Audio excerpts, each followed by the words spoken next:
Ikú Doro Olubadan Waja. Erin wo nígbó òpó ńlá yẹ̀ nílẹ̀ Ìbàdàn.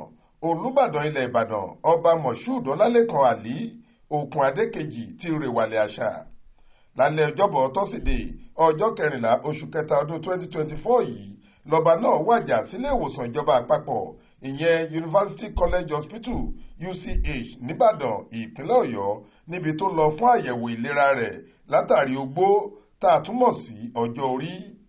Gómìnà ìpínlẹ̀ Ọ̀yọ́ ẹnjiníà Ṣèyí Mákindé ló kéde ìpapòdà ọba náà nínú àtẹ̀jáde tó fi ṣọwọ́ sáwọn oníròyìn nípasẹ̀ pásítọ̀ Sulaimon Ọlárẹ̀wájú tí í ṣe akọ̀wé ìròyìn rẹ̀.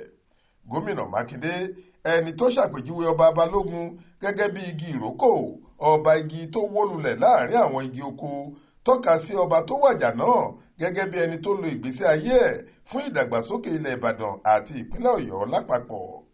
Ó wá kí gbogbo ará ìpínlẹ̀ Ọ̀yọ́, ìgbìmọ̀ lọ́balọ́ba ìpínlẹ̀ náà, gbogbo ará ilẹ̀ Ìbàdàn, ìgbìmọ̀ Olúbàdàn àti pàápàá ìdílé ọba náà kú àmúmọ́ra ẹni wọn tó lọ. Ọba Balógun tí í ṣe Olúbàdàn kejìlélógójì 42 ẹni tó délé ayé lọ́jọ́ kejìdínlógún oṣù kẹwàá ọdún 1942 ló wàjà lẹ́ni ọdún mọ́kànlélọ́gọ́rin 81 tó sì fi olórí àwọn ọmọ àti ọ̀pọ̀ ọmọ sáyé lọ. Lọ́jọ́ 11 oṣù kẹta ọdún 2022 ló gorí ìtẹ́ Olúbàdàn lẹ́yìn ìpapòdà ọba Sàlíù Adétúnjì. Lọ́jọ́ ajé Monday ọ̀sẹ̀ yìí lọ́ba Balógun ṣètò àdúrà pàtàkì láti ṣàmì ọdún kejì tó gorí ìtẹ́ àwọn baba ńlá rẹ̀.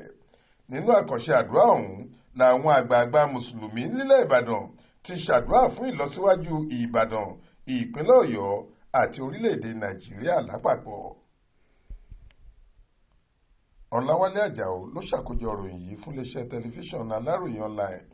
Faith Adébọ́lá ló kà á sétí ìgbọ́ yín.